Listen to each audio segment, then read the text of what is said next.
विषमांगी शाम, heterogeneous equilibrium. अभी हमने पढ़ा था समांगी साम्य के बारे में। अब हम पढ़ेंगे विषमांगी साम्य के बारे में। द्रव्यानुपाती क्रिया नियम का उपयोग करके हम विषमांगी अभिक्रियाओं की साम्यावस्था का अध्ययन कर सकते हैं, है ना। विषमांगी अभिक्रियाओं में अभिकारक और उत्पाद एक ही प्रावस्था में नहीं होते, है ना। विषमांगी की स्टडी कर रहे हैं तो द रिएक्टेंट्स और प्रोडक्ट्स दोनों ही जो होंगे वो विषमांगी स्थिति में होंगे, है ना। विषमांगी होंगे अर्थात प्रोडक्ट्स में भी सॉलिड स्टेट, रिएक्टेंट में भी लिक्विड और गैसेस स्टेट।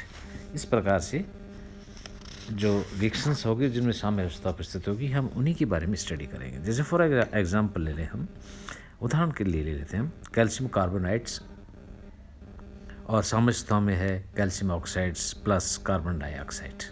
अब जरा देखिए इस रिएक्शंस को ध्यान से देखिए। इफ़ यू डिसोशिएट करते हैं इस रिएक्शंस को, कैल्शियम कार्बोनेट को हम गर्म करके डिसोशिएट करते हैं, तोड़ते हैं, तो सबसे पहले वियोजन होगा कैल्शियम ऑक्साइड का, जो हमें मिलेगा सॉलिड रूप में। कैल्शियम कार्बोनेट सॉलिड में है और हमें मिलेगा कैल्शियम ऑक्साइड सॉलिड के रूप में, तथा साथ ही मिलेगी हमें कार्बन डाइऑक्साइड किस फॉर्म में, गैस फेज में। तो इस प्रकार क्या कर सकते हैं हम कि there are two phase, one solid another is in gases. तो इस प्रकार का जो साम्य स्थापित होगा ऐसी रिएक्शंस में, इनको हम कहेंगे विषमांगी साम्य। फॉर एग्जाम्पल ले सकते हैं हम, एक और ले लीजिए, जैसे reactions with zinc plus carbon dioxide gas, zinc oxide plus CO carbon monoxide. तो ये भी विषमांगी है कि जिंक सॉलिड में है, कार्बन डाइऑक्साइड गैस फॉर्म में है, जिंक ऑक्साइड सॉलिड है, कार्बन मोनोऑक्साइड गैसेस स्टेट में है।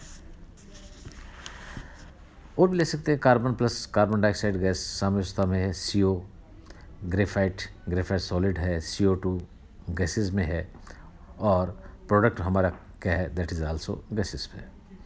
तो विषमांगी अभिक्रियाओं की साम्यावस्था स्थिरांक के व्यंजन में ठोस की सांद्रता तथा द्रव की सांद्रता को सम्मिलित नहीं किया जाता है, क्योंकि अभिक्रिया में ठोस और द्रव की सांद्रता में कोई परिवर्तन नहीं होता है। उदाहरण के लिए, अगर कैल्शियम कार्बोनेट सॉलिड है और calcium oxides plus carbon dioxide gas बना रहा है, तो इस साम्यावस्था एक पात्र में कैल्शियम कार्बोनेट को गर्म करने से प्राप्त होती है। तो इस अभिक्रिया के लिए Kc is equal to the concentration of the calcium oxide into concentration of carbon dioxide upon concentration of calcium carbonate. अब ठोस होने के कारण कैल्शियम कार्बोनेट और कैल्शियम कार्बोनेट के मान स्थिर हैं, अतः Kc is equal to concentration of CO2 gas, right, अथवा Kp is equal to concentration of CO2, Kp is equal to partial pressure of CO2।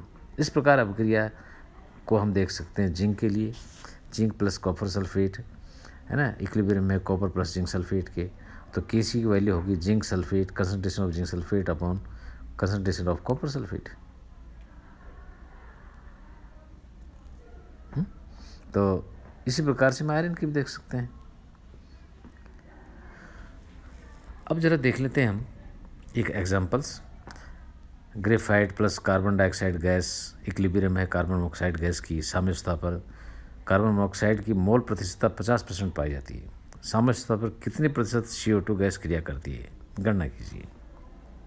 इसको सोल्व कर सकते हैं कैसा, माना कि प्रारंभ में CO2 का 1 मोल है और साम्यावस्था पर उसके X मोल मिलते हैं।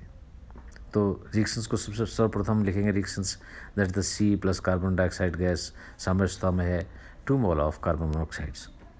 प्रारंभ में जैसा कि हमने कहा है अभी कि 1 मोल है किसका, CO2 का, और 0 मोल है कार्बन मोनोऑक्साइड्स का, प्रोडक्ट्स का।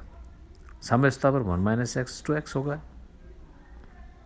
तो साम्यावस्था पर कुल मोल कितने हुए, 1 - X plus 2X, that is 1 + X। साम्यावस्था पर कार्बन मोनोऑक्साइड की मोल भिन्न कितनी होगी, 2x/1 + x। साम्यावस्था पर कार्बन मोनोऑक्साइड की मोल प्रतिशतता कितनी होगी, दैट इज 2x/1 + x × 100।